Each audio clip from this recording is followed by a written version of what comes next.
Attack on Titan के fan हो ना, तो आज के इस वीडियो में हम डिस्कस करने जा रहे हैं एक ऐसा टॉपिक जो शायद आपने सोचा हो लेकिन इस डेप्थ में नहीं। एरिन वर्सेस रेनार, दोनों पावरफुल टाइटन शिफ्टर, दोनों के पास अपनी स्ट्रेंथ, अपना पेन और अपनी लेगेसी है। शायद आप सोच रहे हो कि ये वीडियो होगा एक सिंपल कंपैरिजन कि कौन ज्यादा स्ट्रॉन्ग था, किसकी पावर बेटर थी। लेकिन रुको, हम सिर्फ स्ट्रेंथ की बात नहीं करने वाले। हम बात करेंगे उन हिडन डिफरेंस की जो सरफेस पे दिखाई नहीं देते, उन क्वालिटीज की जो रेनार को अलग बनाती है, और ऐसी चीजें जो एरिन चाहे जितना ही पावरफुल हो जाए कभी नहीं कर सकता। ये वीडियो आपको शॉक करेगा, कंफ्यूज भी करेगा और शायद एंड तक एक क्वेश्चन भी छोड़ दे कि क्या हम गलत इंसान को हीरो मान रहे थे। एक ऐसे टाइटन के बारे में बात होने वाली है जिसे लोग सिर्फ सोल्जर समझ के इग्नोर कर देते हैं, लेकिन आज हम उसकी स्टोरी, उसके सैक्रिफाइसेस और उसके साइकोलॉजिकल स्ट्रेंथ को एक्सपोज करने जा रहे हैं point by point. And trust me, last में कुछ पॉइंट्स ऐसे हैं जो ना सिर्फ एओटी के फैंस के पर्सपेक्टिव बदल देंगे बल्कि आपको इमोशनली ब्रेक भी कर सकते हैं। तो अगर आपको लगता है कि आप रेनार को समझते हो तो इस वीडियो को स्किप मत करना, क्योंकि आप शायद अभी तक उसके टाइटन फॉर्म को जानते हो, उसके अंदर के इंसान को नहीं। रेनार का टाइटन, आर्मर टाइटन, एक वर्किंग फोर्ट्रेस था। जब एरिन को हार्डनिंग सीखने के लिए टाइम और ट्रेनिंग चाहिए थी, रेनार का टाइटन फॉर्म पहले दिन से ही पूरे शरीर पे नेचुरल आर्मर के साथ आता था। ये आर्मर कोई एक्स्ट्रा स्किल नहीं था, ये उसकी टाइटन एबिलिटी का बेस स्ट्रक्चर था। हर पंच, हर टैकल इतना पावरफुल होता था क्योंकि उसके पीछे एक सॉलिड हार्डन शेल था, एक ऐसा डिफेंस जो बैटलफील्ड पे अनबीटेबल थी। एरिन भी हार्डनिंग यूज करता था, लेकिन वो सिलेक्टिव थी, क्लॉज, वॉल्स या बॉडी के कुछ पार्ट्स। रेनार का पूरा टाइटन ही एक सील्ड था, एक प्री बिल्ड वॉर मशीन, और यही सबसे बड़ा फर्क था। एरिन ने अपनी पावर इवॉल्व की, लेकिन रेनार उस पावर के साथ टाइटन बना। बैटलफील्ड पर सरवाइव करना रेनार का स्किल नहीं, उसका डिजाइन ही था।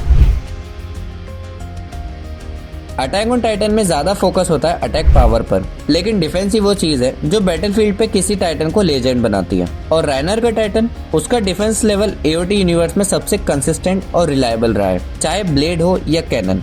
रेनार का आर्मर टाइटन डैमेज एब्जॉर्ब करता है बिना स्टेबिलिटी लूज किए। जब टाइटन दूसरे टाइटन से पिछड़ जाते एक स्ट्रॉन्ग हिट के बाद, रेनार उठता था, फाइट करता था और मिशन कंप्लीट करता था, even with half his face blown of. वहीं एरिन का टाइटन फास्ट, ब्रूटल लेकिन वल्नरेबल। एरिन को हिट्स लगते थे तो वो विजिबल डैमेज लेकर गिर जाता था, कभी रीजनरेट करता, कभी कंट्रोल लूज कर देता। लेकिन रेनार, वो टाइटन बन के सिर्फ लड़ता ही नहीं, वो जिंदा भी रहता है जब सारे टाइटन गिर जाते हैं। उसका डिफेंस उसकी स्ट्रेंथ नहीं, उसका सर्वाइवल इंस्टिंक्ट का हिस्सा है। इसीलिए जब बाकी टाइटन बैटलफील्ड छोड़ देते थे, रेनार तब भी खड़ा होता था आर्मर के अंदर अपने मिशन के लिए। रेनार की स्ट्रेंथ सिर्फ उसके टाइटन फॉर्म में नहीं थी, उसकी ट्रेनिंग उसकी बैकबोन थी। एरिन ने टाइटन पावर को सडनली पाया और उसके बाद सीखना पड़ा कैसे उसे कंट्रोल करे। लेकिन रेनार, वो बचपन से ही एक ट्रेन वॉरियर बनाया जा रहा था। मार्ले गवर्नमेंट ने उसे छोटी सी उम्र में ही रिक्रूट किया, फिजिकली, मेंटली और इमोशनली प्रिपेयर किया गया था बैटलफील्ड के लिए। हर दिन उसके लिए एक टेस्ट था, लॉयल्टी का, स्ट्रेंथ का और डिसिप्लिन का। एरिन ने अपनी journey as a freedom fighter start की। रेनार ने अपनी जिंदगी सोल्जर बनने में लगा दी। उसने टाइटन पावर डिजर्व की थी ट्रेनिंग, परफॉर्मेंस और ओबीडियंस के बेसिस पर, और इसी ट्रेनिंग ने उसे बनाया एक कोल्ड, कैलकुलेटेड वेपन जो सिर्फ टाइटन फॉर्म में ही नहीं, ह्यूमन फॉर्म में भी डेडली था। एरिन ने लड़ाई सीखी। रेनार लड़ाई के लिए पैदा नहीं हुआ, लेकिन बना दिया गया, और उस ट्रेनिंग ने उसे मिशन के लिए परफेक्ट बनाया। सबको रेनार का टाइटन याद है, आर्मर्ड, डिस्ट्रक्टिव, लेकिन जो लोग भूल जाते हैं वो ये है कि रेनार एक मास्टर लेवल इन्फिल्ट्रेटर था, एक ऐसा सोल्जर जो एनिमी के शेल्टर में घुसकर 5 साल तक बिना पकड़े जिंदा रहा। उसने सिर्फ वॉल्स के अंदर घुसने का काम नहीं किया, उसने ट्रस्ट जीता, दोस्ती बनाई, इमोशनली कनेक्ट किया। वो एरिन का फ्रेंड भी था और अल्टीमेटली उसका सबसे बड़ा दुश्मन भी। इस लेवल की जासूसी सिर्फ टाइटन पावर से नहीं होती, ये होती है दिमाग, पेशेंस और एक्टिंग से। रेनार ने 5 साल डबल लाइफ जी, as a comrade and as a enemy spy. और सबसे डेंजरस पार्ट, उसने खुद को इतना डीपली उस रोल में डाल दिया कि कभी कभी वो भूल जाता था कि वो कौन है। एरिन, वो भी मार ले गया बहरूपिया बन के, लेकिन एक मिशन के लिए, शॉर्ट टर्म के लिए। रेनार ने एक पूरा यूथ फेज एनिमी के बीच गुजारा, जैसे एक लिविंग टाइम बॉम्ब, और इसी वजह से रेनार को स्पाई नहीं, एक साइकोलॉजिकल वेपन कहना चाहिए। एओटी में टाइटन्स अकेले लड़ते हैं, लेकिन रेनार ने दिखाया कि जब टाइटन्स टीम बनते हैं तो वो एक आर्मी बन जाते हैं। उसने सिर्फ पावर यूज नहीं की, उसने कोऑर्डिनेशन का एक मास्टर क्लास दिया। एनी बेटोल्ड जी, राइनर हर मिशन में अपने फेलो टाइटन शिफ्टर्स के साथ बैटलफील्ड पर एक चेस प्लेयर की तरह मूव करता था। वो बस ब्रूटल फोर्स नहीं लाता था, स्ट्रेटेजी, कवर, टाइमिंग और रोल क्लियरिटी भी लाता था। एरिन ने भी टाइटन्स के साथ काम किया, वॉरहैमर, यामिर, ज़ीक, बट वो ज्यादातर सोलो ड्रिवन था, अपने मिशन के लिए, अपने हिसाब से। लेकिन राइनर, उसका फोकस मिशन कंप्लीट करना था एज अ यूनिट। वो सपोर्ट भी करता था, डिस्ट्रक्शन भी और कभी कभी सेक्रीफाइस भी, चाहे एनी का एस्केप हो या बैटल का ट्रांसफॉर्मेशन प्लान्स। राइनर हर स्टेप में एंकर था, एक बैटलफील्ड स्ट्रेटेजिस्ट, और इसी वजह से वो एक टाइटन शिफ्टर ही नहीं, एक टीम कमांडर था, बैटलफील्ड में भी और मिशन में भी। एओटी में टाइटन का पावर मिलना एक ब्लेसिंग भी है और एक कर्ज भी। और जब हम एक्सपीरियंस की बात करते हैं, राइनर एरिन से सालों आगे था। राइनर ने टाइटन पावर इनहेरिट की थी जब वो सिर्फ एक बच्चा था। 13 ईयर कर्ज के क्लॉक ने उसकी लाइफ अर्ली स्टार्ट करवा दी। उसने टाइटन बनकर पहली मिशन एरिन के बचपन में कंप्लीट कर ली थी, शिगानशीना ब्रीच। जब एरिन बस ट्रांसफॉर्मेशन सीख रहा था, राइनर ऑलरेडी 5 साल से टाइटन पावर के साथ मिशन कर रहा था रियल कॉम्बैट में। और एक्सपीरियंस सिर्फ स्ट्रेंथ नहीं देता, वो देता है बैटल विजडम, कब रिट्रीट करना है, कब स्ट्राइक करना है और कब अपनी जान रिस्क में डालनी है। एरिन ने फास्ट ड्रॉ किया, नो डाउट, बट राइनर के पास एक ऐसी चीज थी जो एरिन के पास कभी टाइम से पहले नहीं थी, टाइटन का मैच्योर कंट्रोल, बैटलफील्ड इंस्टिंक्ट और इमोशनल रेजिस्टेंस। और इसी वजह से राइनर सिर्फ पावरफुल नहीं था, वो सीजन्ड था, एक ऐसा वॉरियर जो पावर से नहीं, पेन से ट्रेंड हुआ था।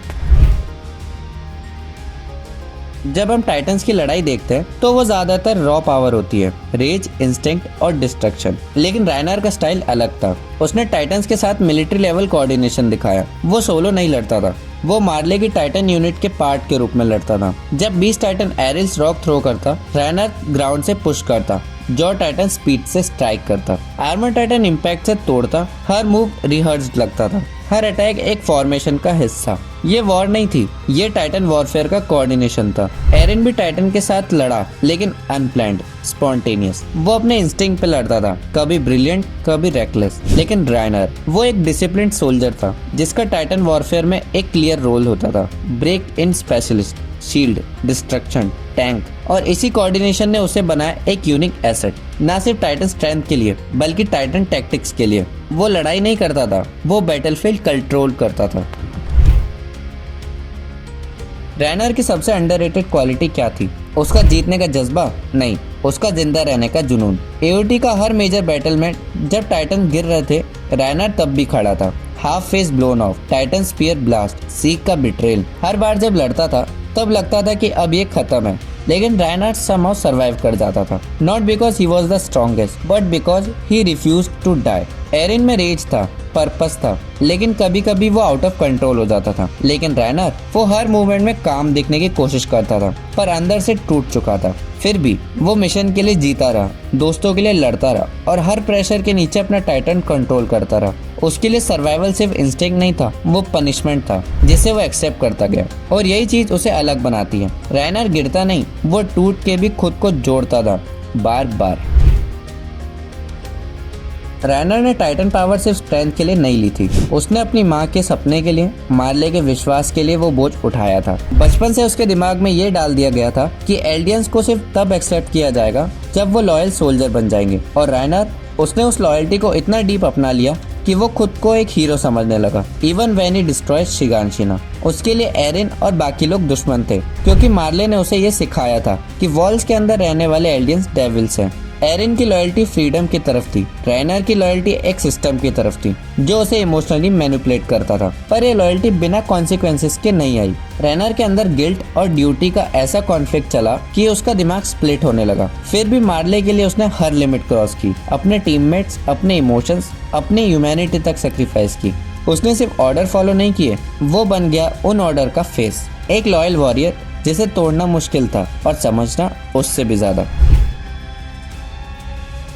राइनर का सबसे टेरिफाइंग एबिलिटी सिर्फ उसका आर्मर या ट्रेनिंग नहीं थी, बल्कि उसका दिमाग था, जो अपने ही आप को तोड़कर मिशन पूरा करता था। वक्त के साथ गिल्ट, ट्रॉमा और ड्यूटी इतनी एक्सट्रीम हो गई कि राइनर ने अपने अंदर दो अलग इंसान बना लिया। एक सोल्जर ऑफ मार्ले जो ऑर्डर फॉलो करता था, सिटीज तोड़ता था। दूसरा the comrade inside the walls, जो एरिन का दोस्त था, कॉनी के साथ हंसता था, और साशा के साथ लंच खाता था और दोनों आइडेंटिटी के बीच वो अटक गया। वो कोई एक्ट नहीं था, ये सर्वाइवल मैकेनिज्म था। जब ट्रुथ अनबेरेबल हो जाए तो इंसान या तो टूट जाता है या अपने दिमाग को स्प्लिट कर देता है। रेनर ने दूसरा रास्ता चुना। एरिन स्ट्रॉन्ग था, डिटरमाइंड था, लेकिन उसके अंदर कभी दो इंसान नहीं लड़े। रेनर का हर मिशन एक इंटरनल बैटल भी था, एक war inside his own mind. और जब हम कहते हैं कि रेनर मेंटली स्ट्रॉन्ग था, तो हम सिर्फ उसकी विल पावर की नहीं, उसके पेन से बनी स्टेबिलिटी की बात करते हैं। वो एक सोल्जर नहीं, एक शैटर्ड सोल था जो अपने पीसेस के साथ जीता रहा।